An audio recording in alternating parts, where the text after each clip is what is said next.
ಎಲ್ರಿಗೂ ಸ್ವಾಗತ.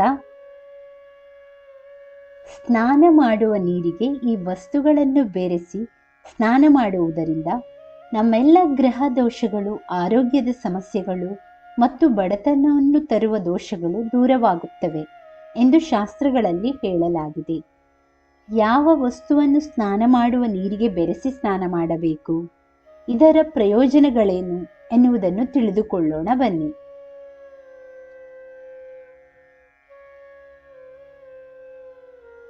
ನೀರನ್ನು ಅತ್ಯಂತ ಪವಿತ್ರ ಎಂದು ಪರಿಗಣಿಸಲಾಗಿದೆ. ಇದನ್ನು ಶುದ್ಧ ಅಮೃತ ಎಂದು ಪರಿಗಣಿಸಲಾಗಿದೆ. ನೀರಿಗೆ ಅಮೃತಕ್ಕಿಂತ ಹೆಚ್ಚಿನ ಸ್ಥಾನವಿದೆ. ನೀರು ನಮ್ಮ ಹಿಂದೂ ಸನಾತನ ಧರ್ಮದ ಪ್ರಮುಖ ದೇವತೆಯಾಗಿದೆ. ಹಿಂದೂ ಧರ್ಮದಲ್ಲಿ ನೀರನ್ನ ವರುಣದೇವ ಎಂದು ಪರಿಗಣಿಸಲಾಗುತ್ತದೆ. ಮತ್ತೊಂದೆಡೆ ನಾವು ನೀರಿನ ಕೆಲವು ಕ್ರಮಗಳನ್ನು ತೆಗೆದುಕೊಂಡರೆ ಅನೇಕ ರೀತಿಯ ಪ್ರಯೋಜನಗಳನ್ನು ಪಡೆಯಬಹುದು ಮತ್ತು ನಮ್ಮ ರೋಗ, ಬಡತನ ಇತ್ಯಾದಿಗಳನ್ನು ಕೊನೆಗೊಳಿಸಬಹುದು.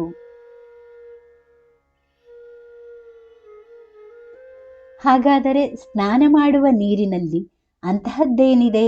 ಅದರಿಂದ ನಮ್ಮ ಬಡತನ ಹೇಗೆ ನಿರ್ಮೂಲನೆಯಾಗುವುದು? ನಮ್ಮ ರೋಗವು ಹೇಗೆ ಕೊನೆಗೊಳ್ಳುತ್ತದೆ? ಮತ್ತು ಯಾವುದೇ ರೀತಿಯ ಗ್ರಹದೋಷಗಳು ಮತ್ತು ಅಡೆತಡೆಗಳು ಸಹ ಹೇಗೆ ಕೊನೆಗೊಳ್ಳುತ್ತವೆ ಎಂಬುದನ್ನು ನೋಡೋಣ ಬನ್ನಿ.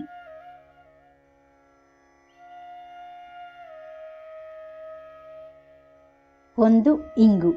ಶಾಸ್ತ್ರಗಳ ಪ್ರಕಾರ ಸ್ನಾನದ ನೀರಿನಲ್ಲಿ ಇಂಗನ್ನು ಬೆರೆಸಿ ಸ್ನಾನ ಮಾಡಿದರೆ ಗ್ರಹದೋಷ, ಭೂತ ಪ್ರೇತಗಳ ಅಡಚಣೆಯನ್ನು ಹೋಗಲಾಡಿಸಲು ಇದು ಅತ್ಯುತ್ತಮ ಔಷಧವೆಂದು ಪರಿಗಣಿಸಲಾಗಿದೆ. ಇದು ಶನಿ ಮತ್ತು ರಾಹುವಿನಂತಹ ಗ್ರಹಗಳ ದುಷ್ಪರಿಣಾಮಗಳಿಂದ ನಮ್ಮನ್ನು ರಕ್ಷಿಸುತ್ತದೆ ಮತ್ತು ಅದರ ಪ್ರಭಾವಗಳನ್ನು ಶೂನ್ಯಗೊಳಿಸುತ್ತದೆ. 7.5 ಶನಿ ದೋಷ, ಶನಿ ದಯ್ಯ, ಪ್ರೇತಗಳಿಂದ ತೊಂದರೆ ಇರುವವರು ನೀರಿಗೆ ಇಂಗು ಹಾಕಿ ಸ್ನಾನ ಮಾಡಬೇಕು. ಅದೇ ಸಮಯದಲ್ಲಿ ಈ ಪರಿಹಾರವನ್ನು ಮಾಡುವುದರಿಂದ ವ್ಯಕ್ತಿಯು ಹಠಾತ್ ಪ್ರಗತಿಯನ್ನು ಪಡೆಯುತ್ತಾನೆ ಮತ್ತು ಅವನ ಜೀವನದಲ್ಲಿ ಪ್ರಗತಿ ಪ್ರಾರಂಭವಾಗುತ್ತದೆ. 2, ಲವಂಗಗಳು. ಶನಿವಾರ ಮತ್ತು ಮಂಗಳವಾರದಂದು 7 ಲವಂಗವನ್ನು ನೀರಿನಲ್ಲಿ ಹಾಕಿ ಸ್ನಾನ ಮಾಡುವುದರಿಂದ ನಿಮಗೆ ಭಯಾನಕ ಶನಿ ಸಮಸ್ಯೆಗಳಿಂದ ಮುಕ್ತಿ ಸಿಗುತ್ತದೆ ಮತ್ತು ನಿಮ್ಮ ಯಾವುದೇ ಕೆಲಸದಲ್ಲಿ ನೀವು ಪ್ರಗತಿಯನ್ನು ಹೊಂದಲು ಪ್ರಾರಂಭಿಸುತ್ತೀರಿ ಎಂದು ನಂಬಲಾಗಿದೆ. ಹಾಗೂ ಇದರಿಂದ ಜೀವನದಲ್ಲಿನ ಎಲ್ಲ ಅಡೆತಡೆಗಳು ಕೊನೆಗೊಳ್ಳುತ್ತವೆ. ನಿಮ್ಮ ಎಲ್ಲ ಸಮಸ್ಯೆಗಳು ಸ್ವಯಂಚಾಲಿತವಾಗಿ ದೂರವಾಗುತ್ತವೆ ಎನ್ನುವ ನಂಬಿಕೆ ಇದೆ.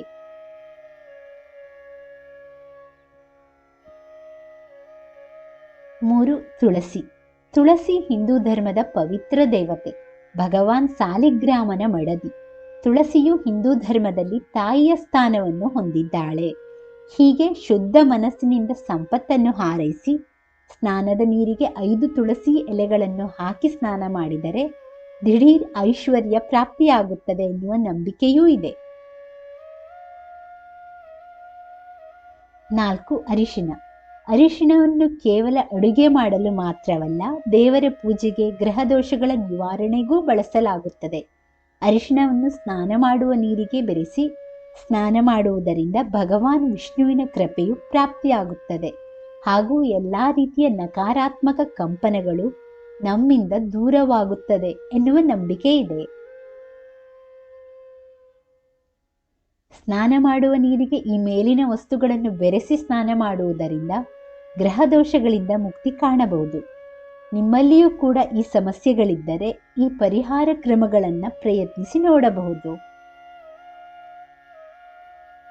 ಸ್ನೇಹಿತರೆ, ಈ ಮಾಹಿತಿ ಇಷ್ಟವಾದಲ್ಲಿ ದಯವಿಟ್ಟು ವಿಡಿಯೋವನ್ನು ಲೈಕ್ ಮಾಡಿ, ಚಾನಲನ್ನು ಸಬ್ಸ್ಕ್ರೈಬ್ ಮಾಡಿ. ಕೇಳಿದ್ದಕ್ಕಾಗಿ ಧನ್ಯವಾದಗಳು.